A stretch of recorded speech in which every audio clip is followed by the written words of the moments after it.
నాకు మాత్రం ఈ మూవీ టీజర్ చూసిన తర్వాత చాలా డిఫరెంట్గా అనిపించింది. అంటే ఇప్పుడున్న ప్రజెంట్ సిచ్యువేషన్లో చాలా వరకు అమ్మాయిలు దొరకడమే కష్టంగా ఉంది పెళ్ళికి అని చెప్పి అయితే అంటూ ఉన్నారనమాట. సో మరి అలాంటిది ఈ పెళ్లి కాని ప్రసాద్ గారి తండ్రి అయితే మాత్రం 2 కోట్లకు తక్కువ కట్నం ఇస్తే అసలు మా అబ్బాయిని ఇచ్చి ఏ అమ్మాయికి పెళ్లి చేయను అని ఎలా అయితే ఉన్నారు.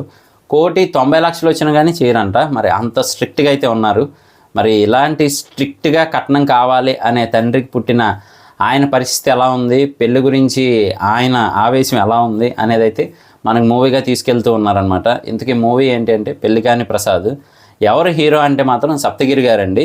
సో తెలిసిందే కదా, సప్తగిరి గారు కామెడీ అయితే ఇరగదీస్తూ ఉంటారు.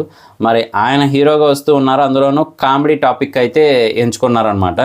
సో ఒకవైపు ఏమో తండ్రి ఖచ్చితంగా కట్నం 2 కోట్లు కావాలని, ఈయనేమో పెళ్ళి లేట్ అయిపోతుంది, పెళ్ళి అవ్వాలి అని చెప్పి. సో వీళ్ళిద్దరి మధ్యలో అసలు ఏం జరిగింది మొత్తానికి ఫైనల్ డెసిషన్ అనేది మనం చూడాలి. కాకపోతే ఇక్కడ వెరైటీగా మనకి చూపించేది కూడా రమణారెడ్డి గారిని, అల్లు రామలింగయ్య గారిని, అలాగే పద్మనాభం గారిని, జయప్రకాష్ రెడ్డి గారిని, వీళ్ళందరినీ కూడా చూపిస్తూ ఉన్నారనమాట. వాళ్ళ తాత ముత్తాతలుగా అయితే మాత్రం, అంటే అప్పటి నుంచి కట్నాన్ని వదలకుండా తీసుకున్నారు అని చెప్పి ఆయన ఇన్స్పిరేషన్తోనే సప్తగిరి గారు కూడా తీసుకోవాలి అని చెప్పి అయితే చూపిస్తూ ఉన్నారు. కానీ మాటల్లో అయితే ఆయన ఫ్రస్ట్రేషన్ తెలుస్తూ ఉందన్నమాట.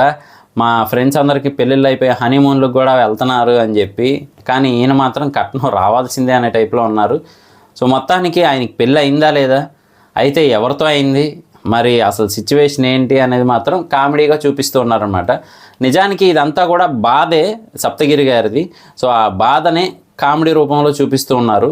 సో చూద్దాము మరి ఎలా ఉండబోతుంది ఏంటి అని చెప్పి. ప్రస్తుతానికి టీజర్ మాత్రమే రిలీజ్ అయింది. ఇంకా ట్రైలరు మూవీ రిలీజ్ అయిన తర్వాత వాటి రివ్యూస్ కూడా చేద్దాము. సో మిస్ అవ్వకుండా ఉండాలంటే జస్ట్ ఫ్రీగా సబ్స్క్రైబ్ చేసుకోండి. అలాగే వీడియోని లైక్ చేసి సపోర్ట్ చేయండి.